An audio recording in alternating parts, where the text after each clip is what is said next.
We were the first expedition on the mountain. Everything was really organized. There were perfect conditions. We're talking a day in a million. There wasn't a day like this that I can remember. It was our chance to do this as one team. So much that has to be right.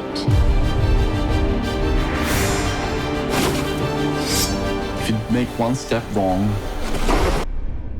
you're history.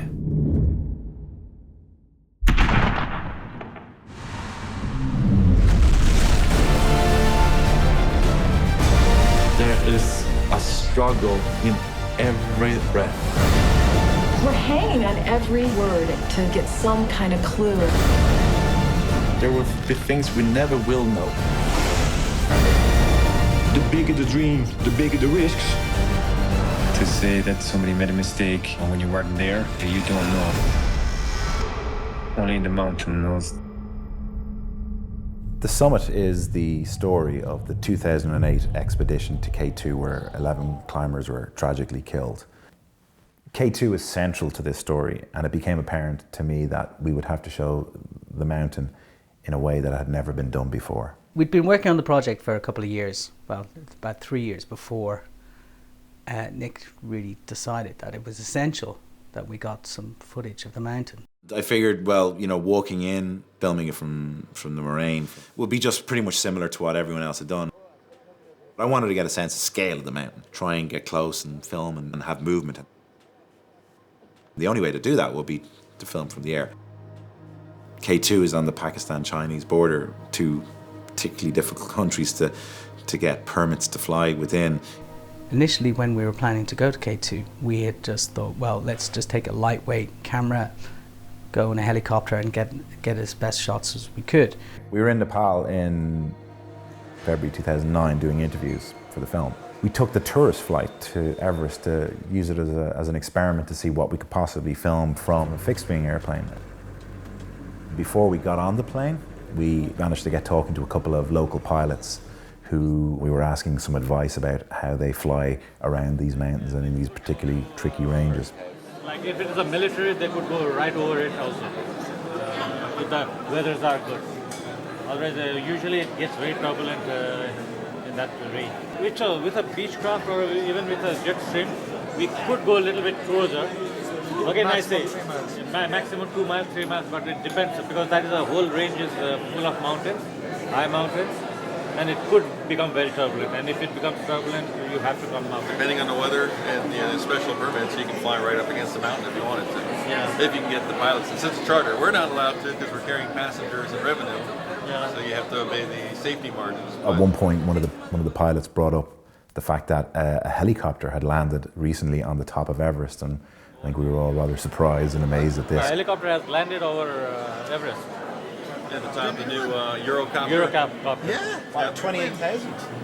What? Yeah. I thought they couldn't go that high. The regular ones can't. The new Eurocopter can go up to that altitude. I presume all the pilots were on oxygen. Apparently it was a stripped down helicopter with a very small light pilot and minimal equipment. Would you be able to come to Pakistan and fly a plane for us up very close? Pakistan?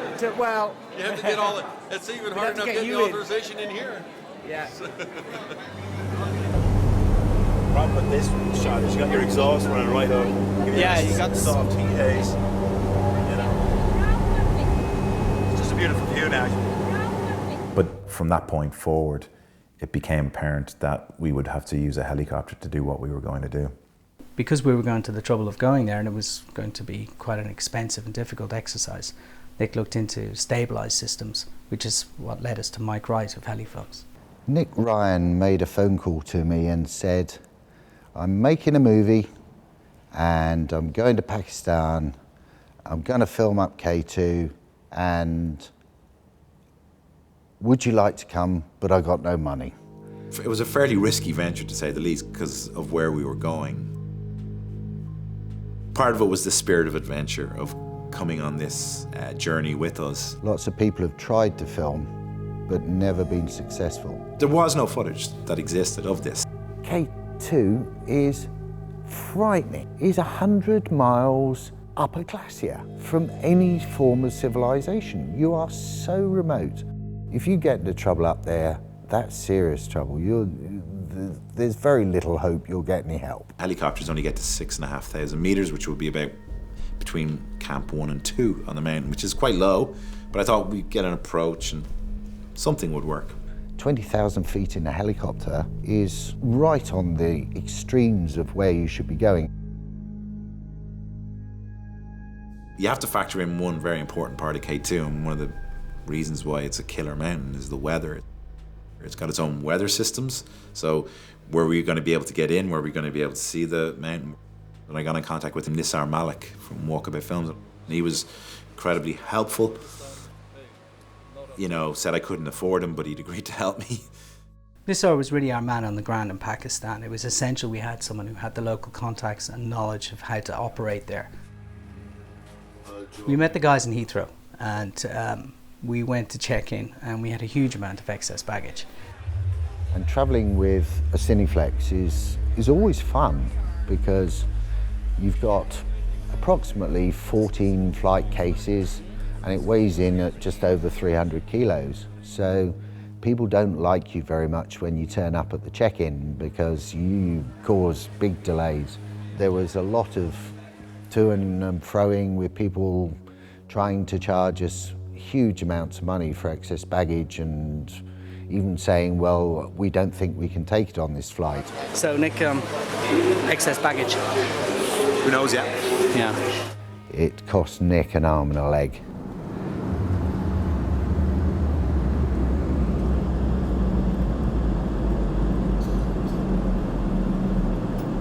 Nisar informed me we were due to get off the international flight in Islamabad and then get onto a smaller flight to take us into the mountains to Skardu. But that is utterly weather dependent, that, because it flies through the mountains on the last approach, but it hadn't flown for 3 days, so there was a delay. There was thousands of people trying to get onto one aeroplane, and it was fairly obvious from the word go we weren't going to get on that flight. So we had a choice. We could either wait and possibly get on the next day, or it might even take 2 days to get on that flight. Or we could just get into some jeeps and a bus, load everything up and drive there.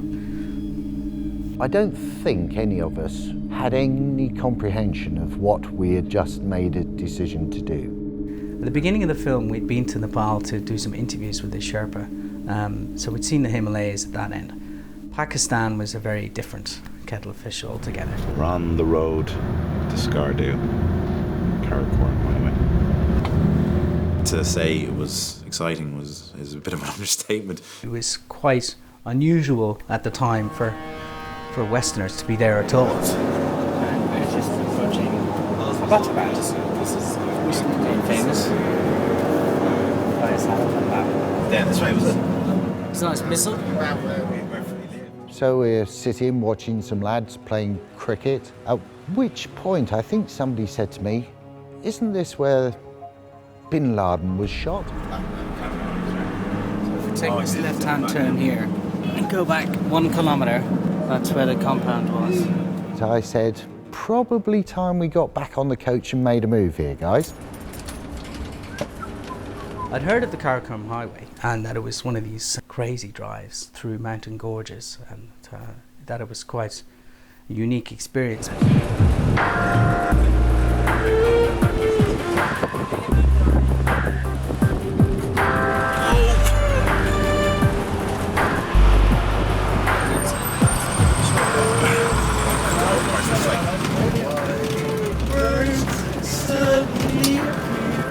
All okay, Omar?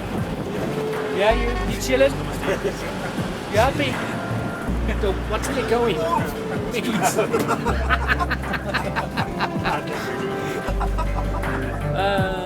We've decided not to take the bridge, but to drive the bus through the river instead.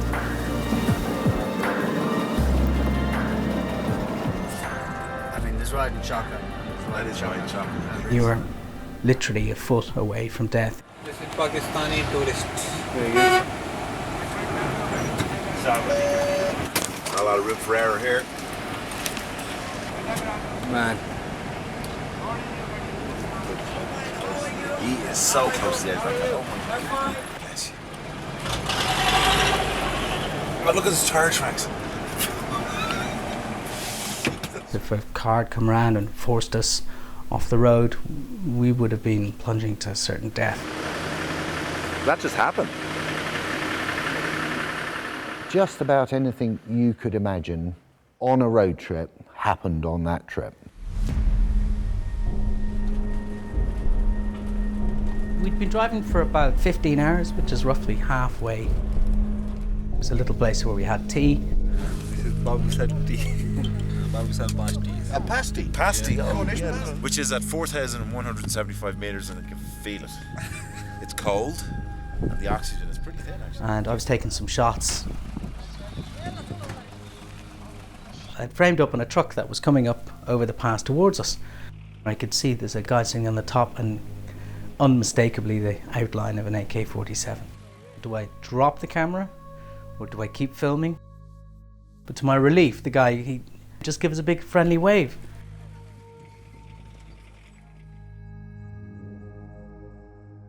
It was one of those heart and mouth moments, that's for sure.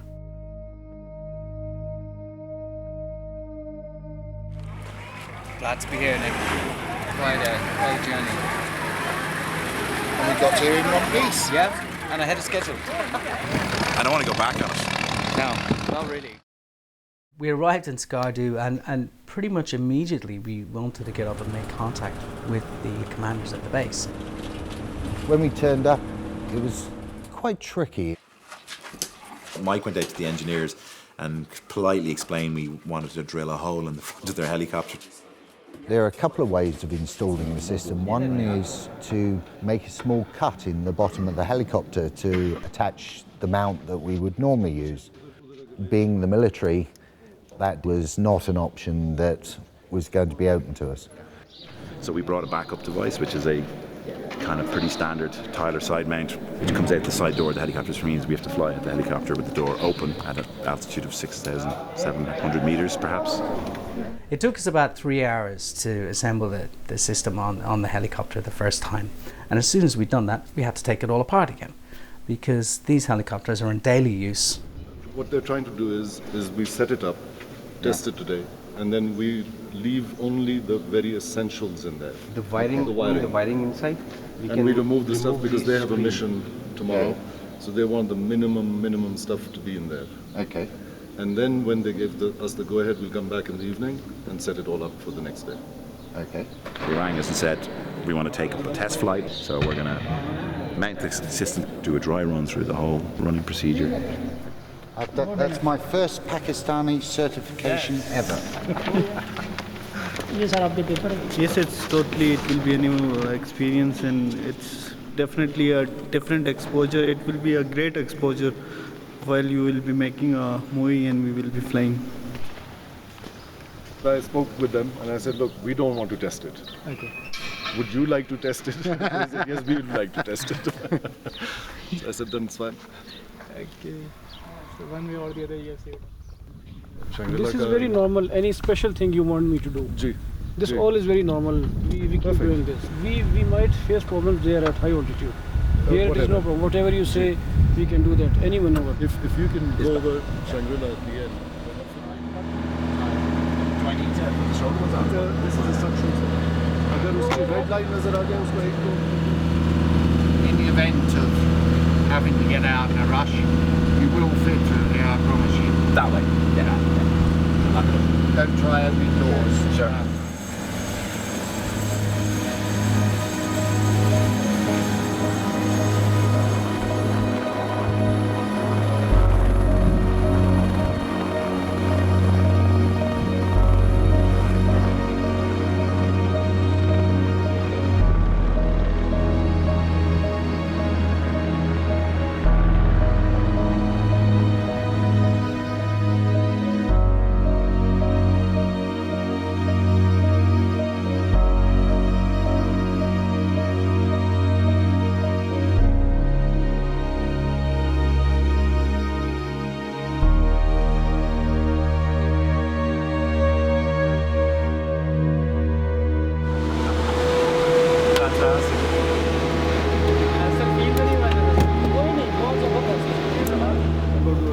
not that easy to film with it.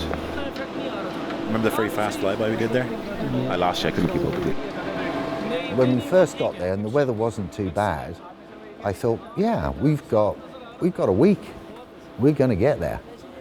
I have to say on day 5, 6, 7, I started to believe we weren't ever going to get to film K2. And it literally came down to, if the weather doesn't improve tomorrow, we're getting on a plane and going home.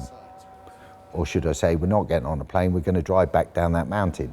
The problem we face is that as soon as the weather began to look a bit more favourable, they had a backlog of missions that they had to achieve. To have left with nothing would have been really difficult. This was beginning to get a bit stressful, especially as the days went on. We had a lot at stake. We just wanted to get up and get on with it. About day 10, our last day, we finally got a break in the weather. It's finally been told to come to the base, to ready for flying in the morning. At night, we went back into the army base and fitted the kit by torchlight. It's 20 to 8 right now. We're in the hangar. We've got an armed guard outside. We did the test flight 3 days ago. Yeah, seems like a month ago actually. We're hoping to get out maybe 6 or 7 in the morning. And hopefully we get good weather. I mean, it's beautiful evening out there now, but this mountain is elusive. So it's fair to say we're beginning to run out of time. We've probably got... We're very much running out of time. So we're going to have a go tomorrow. I think we're going to have a go tomorrow. I think hopefully somebody's on our side. Is that pitch black? Oh no, I've got something. Yeah, there you are. Right, so as I say, it's not for want of trying. As dawn broke, we would be ready to go. The idea was to fly up high, see what we could see, and if it looked in any way decent, we'd just go for it. My main areas of interest would be either flying from here, so coming, like I will be filming as we come around here, because the reveal over the mountain is very good. But how do I communicate when I'm on oxygen? No, when you will be taking oxygen, then you have to remove the oxygen. Oxygen. Looking forward to that. Okay, you will not be taking oxygen permanently. That will be for short puffs. That's 6,800 meters? Yes. Really? We strapped up. Nick went into the chopper with the Cineflex. I remember strapping myself in going like, what the hell am I doing here? This is ridiculous. Myself, Nissa and Mike piled into the other helicopter and off we went.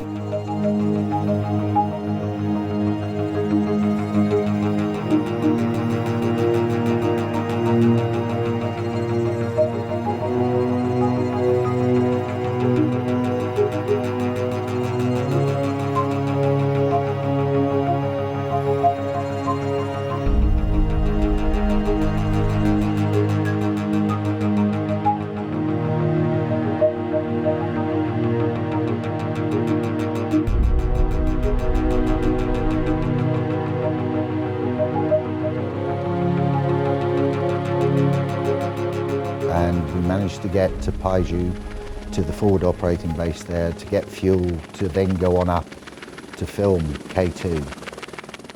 I have to say the fuel drums there looked a little bit dodgy, to put it mildly. They were pretty rusty. It did make me a little bit nervous. The plan was that there were 3 sorties with the Cineflex. First one, if the weather was good, we'd go in as high as possible, get everything up there. The mountain, by all accounts, was clear, and so it was decided to go as high as we possibly could to achieve those shots, in case it clouded in later in the day.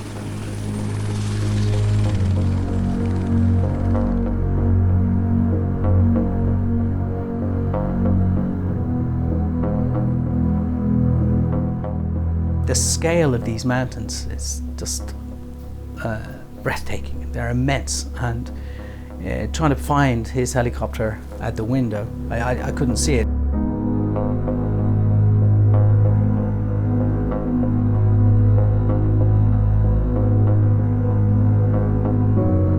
We had oxygen, but the oxygen was a free flow system and it's at your feet. So you have to put it to your face to actually use it.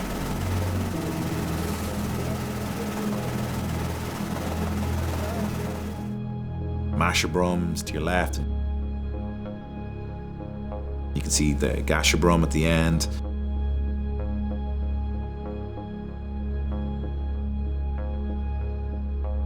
We're flying over this ridge and I turned the camera around and there in front of me on the monitors was K2.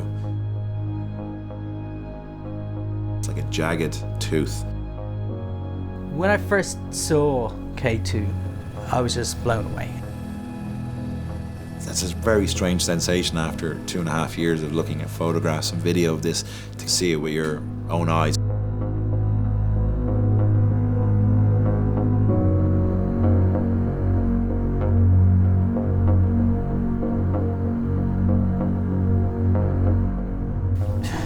It was terrifying to look at. It's so steep. We had done a lot of investigation into what happened. One of the key parts where the drama unfolded was this section of the bottleneck underneath the Serac. I'm looking at the bottleneck, directly at the bottleneck. The pilot, Faisal, turned around to me and he says, we can't go any higher. I wasn't really worried about the altitude. I wasn't even thinking about the altitude. I was just transfixed with this incredible scene outside. You could hear the blades of the helicopter really chopping the air and they were really kind of straining. I asked the pilot, what height are we at? Here, 25,000 something feet. And at the time, it didn't really register with me how high that actually was, which in itself was probably a sign that I wasn't all together myself. Probably get the military into trouble here because they're flying about 1,000 meters above the operational ceiling of these helicopters. But it was remarkable. The first flight lasted about 40 minutes. We had to go and refuel, so we went back down to Peju.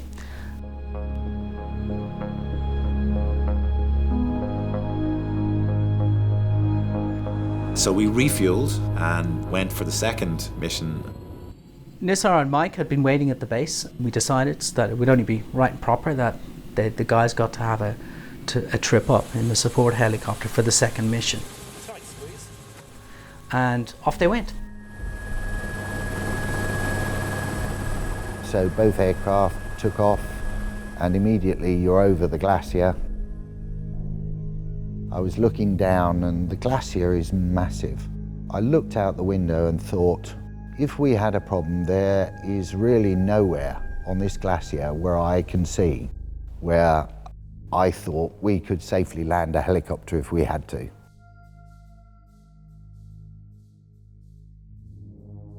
As we're just about to turn onto Concordia to K2, the pilot turned around to me and said there was a problem, they'd lost contact with the other helicopter.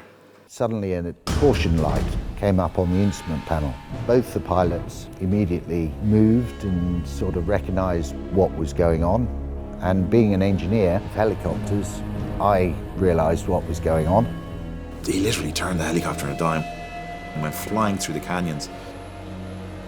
It was a very serious warning. The fuel filter had come up as being blocked. When that happens, there is a good chance fairly shortly the engine's going to go quiet and you are going to have to land very quickly. They'd managed to come down and there's these little points all the way along the glacier for these emergencies. I have to say I was mightily relieved when we put the skids on the ground and we were safe. So they collected an engineer from the base and brought him in with the second helicopter. He took the filter off and I asked if I could have a look. There was a very heavy build-up of flakes of metal probably come out of the drums, plus what looked like a sandy substance in the bottom of the filter bowl. So this is Peju. Thank you. And you are? Sanal. Sanal? Yeah. And this is where we refuel to go to K2? Yeah. Stephen, at that point, had been sitting waiting for us for about an hour and a half, maybe 2 hours, and there was no communication with him to let him know. I knew they only had enough fuel to fly for about an hour, and yet this was about an hour and a half later. So I was really worried. I decided to talk to one of the soldiers at the camp, and I asked him, so, pointing to my watch, when are the helicopters coming back? And he just said, helicopters not coming back. It took them about an hour and a half, I think, to fix the helicopter. I think I'd taken 2 hits of oxygen and we'd spent about an hour above 7,000 meters. The brief was, every few minutes, have a mouthful or 2 of oxygen,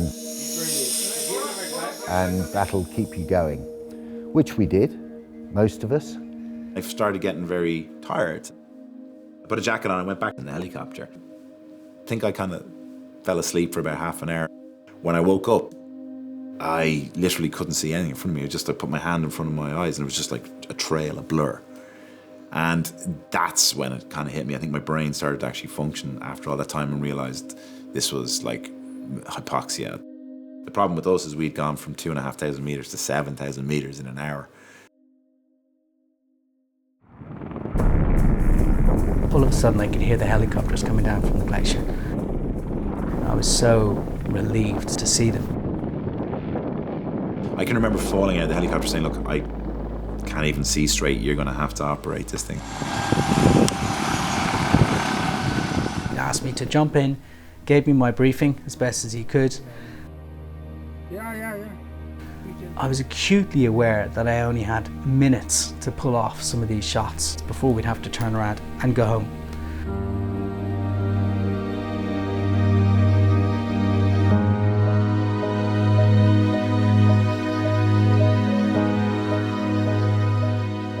He got some remarkable footage.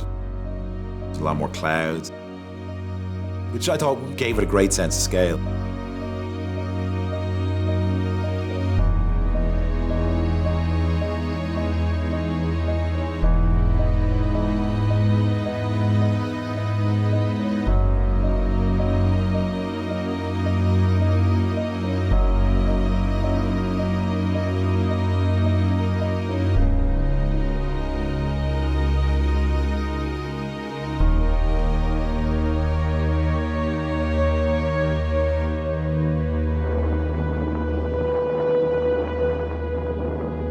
When we got back down to Peju after the 3rd mission, we're all sitting in the huts, and the oxygen was being passed around to everybody, and we all needed it. It was in the back of my mind, how high had we actually got? So, gentlemen, we've got to what height did we get to? The first mission? First helicopter 25,000 feet, and the other helicopter 23,000 feet. 23,000. We went to heights where helicopters don't normally go. I mean, 25,500 feet was on the altimeter. I've taken one up to 20 before, but never 23. I've never been that high in a helicopter. It dawned on me that this is probably up there in the record books.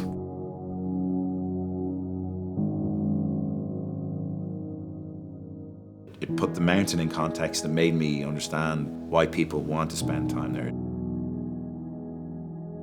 Normally you would get days to get the right shots that you want. We didn't. We didn't have that opportunity. We'd got 2 30 minutes around the mountain type trips. It's rare that you get an opportunity to go to somewhere like that, and it was just an incredible experience. How many people get to do what we're doing and fly around a mountain like K2? It's so removed from your normal life. It's amazing, absolutely amazing.